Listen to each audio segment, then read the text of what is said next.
I think we got 6 years to kind of A, unfuck our future, and B, before the economic singularity happens. Now, whether it's 6 years, 8 years, 5 years, it doesn't matter. Directionally, we have a couple of business cycles left before we don't understand anything. The countdown has begun. We have just 6 years to secure our future with crypto and build as much wealth as possible before the world changes forever. This bold prediction comes from veteran macro analyst and Real Vision CEO Raoul Pal. He believes that the rapid advancement of technology, particularly in artificial intelligence, automation, and blockchain, will reshape our lives in ways we can't yet fully comprehend. Pal forecasts that in the next 6 years, these technological shifts will progress so quickly that industries, jobs, and entire economic systems will be upended. In this context, he sees cryptocurrency as a crucial tool that can help both individuals and businesses adapt to the rapid transformations ahead, offering a means to stay ahead of the curve in an increasingly volatile world. Make sure to stay tuned until the end of the video, as Raoul Pal shares even more valuable insights about this prediction and how to navigate these changes. Stop. You don't have time. Don't miss out this 2025 bull run. Educate yourself first ahead of the crowd. We have created the ultimate step-by-step crypto cheat guide that will guide you this bull run. Unlock the secrets of crypto and make smarter investments today. Now by clicking on the link below to get your exclusive copy just under $10. So that is the speculative activity, and it's not going away. And crypto gave them the other way. I mean, I saw that yesterday, the XRP thing. I got that wrong, and it was stupid of me not to get the trade wrong, to not realize how many ordinary people's hopes and dreams are in that one thing. I know. It was so obvious. Yeah, I mean, it really is their hopes and dreams. And for me to say, yeah, I got it wrong, blah, blah, blah, made them feel validated. Because the system's let them down. You listen to all of the XRP people's stories, and it's like, yeah, I get this. This is huge. So yes, the structure has entirely changed, which is why the left curve is the right curve. And all of the mid curve, and you and I have chatted about mid curve. The mid curve is the old way, and it doesn't work. But the mid curvers, the issue is the mid curvers get further and further and further entrenched into saying, well, it's all going to mean revert. I'm like, how can it? It doesn't make sense. Not with the debasement of currency, not with the secular trend in technology. I mean, how much capital do you want to destroy trading small caps or value stocks? You know, who for? A bunch of rich boomers. But most of the boomers, the median boomer in America has 150 grand in their pension. The median. Because everyone shows the average, which is like 1.5 million. The median, totally 150 grand. They're so... It's heartbreaking. It's impossible unless you go and live in the middle of nowhere, right? Yeah. And even then it's still expensive. Yeah, totally. I mean, Australian kids, you know, people in their 30s in Australia, same. It's even more expensive, I think, than Canada. And there's just no way for them. And I get it. So the best thing to do, it's actually the intelligent thing to do, is go for a secular trend and keep taking as many bets as you can. Yeah. Now, the job is to try and help them do it the most intelligent way. The Bitcoin MENA conference in the UAE has marked a pivotal moment for Bitcoin's growing influence in the Middle East and North Africa. Hosted at the Cutting Edge ADNEX Center in Abu Dhabi, the event highlighted the region's readiness to adopt Bitcoin not only as a financial asset but also as a transformative technology for economic growth and innovation. Business leaders and policymakers are not merely exploring Bitcoin, they are actively working on frameworks for regulation and integration. This marks a significant step in establishing Bitcoin as a key player in global economic systems. What are your thoughts on this development? Share your opinions in the comments below. Now, let's return to Raoul Pal as he delves deeper into the topic. There's two regime shifts. One is this secular trend, this exponential age of technology that people are starting to get. They still barely get it. And then we've just had this political shift, which is like an accelerant in the middle of that. And these are, you know, this is a very, very important 4 years. So if we think about, at the very top level, if we think about the entire political system has basically been that battle between labor and capital. The workers and the owners, right? That's really, it's always been. And that balance always keeps shifting around depending where the national psyche is. But what happened this election was, it was run on those grounds, but it was not won on those grounds. The people who won the White House He's a one-time president. What actually happened is the new political battle of our lifetimes, maybe the defining political battle of all time, which is the battle of the humanists and the transhumanists.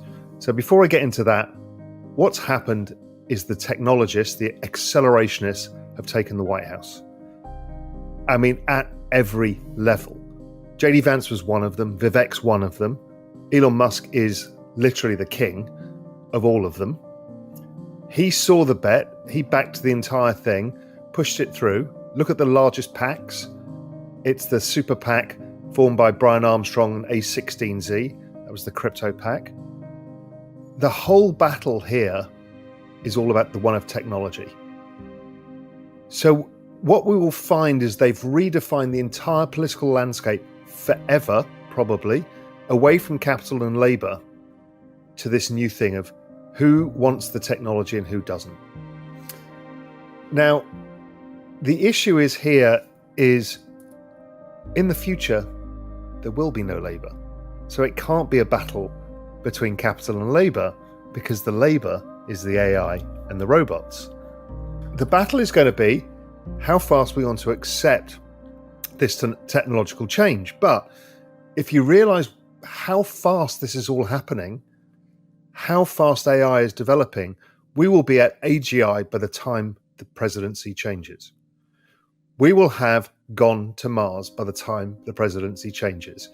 We will have one man owning the largest private communications network in the world by the time this finishes. We will have crypto adopted in the financial system. So this is why the Super PAC has raised another 110 billion for the midterms. This is their one shot at a free run of completely changing the course of history. So it's not about politics. It's not about woke versus this and all the things we think it is. This is going to be the fastest pace of change in a 4-year period I think humanity's ever lived through.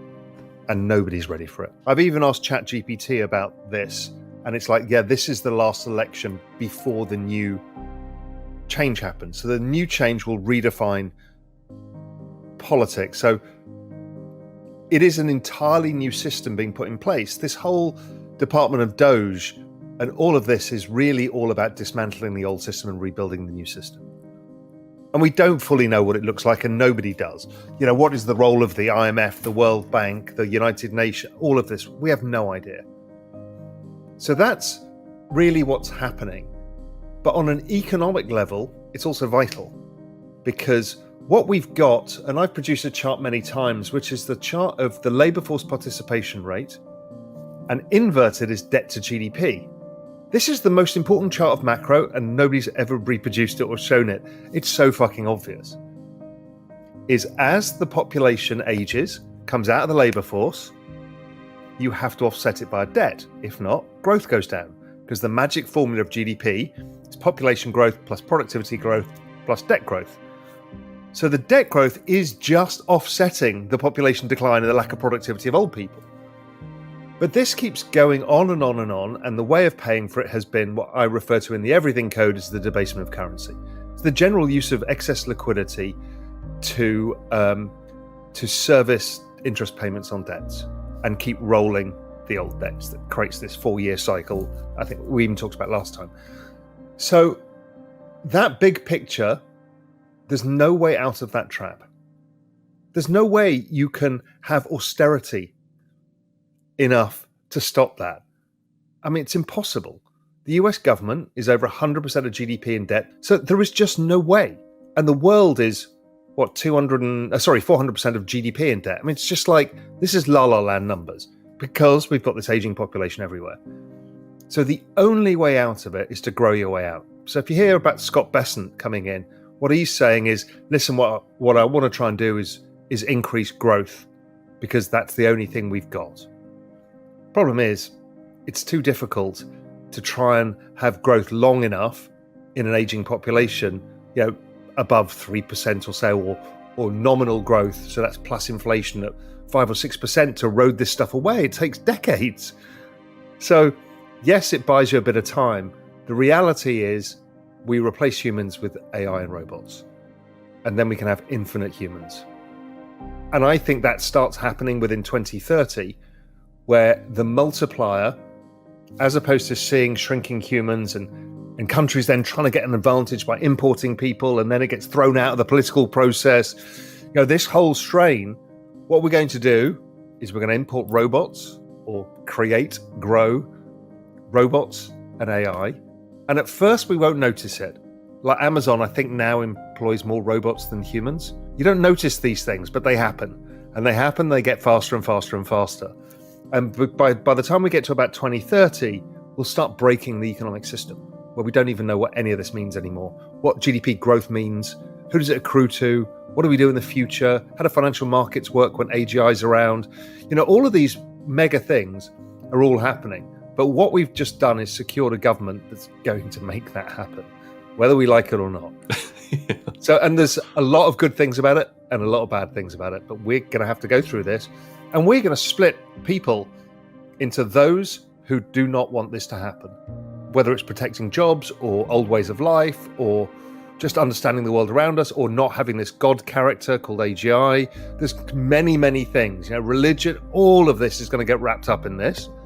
And the other side are the others who I already wear an Apple Watch, sleep in an 8-sleep bed, and I do this, and fuck it, I want to merge with the machines. I could live forever. This is where we're going, and this is the battle of humanity. We are on the brink of a massive transformation in the coming years that will reshape everything: politics, the economy, and society. While some may resist, fearing job losses or the end of traditional ways of life, others will embrace the changes, merging with technology to enhance their lives and live longer, healthier lives. Raoul Pal believes that cryptocurrencies will play a crucial role in helping us navigate this new world, offering a way to rebuild financial systems and foster innovation.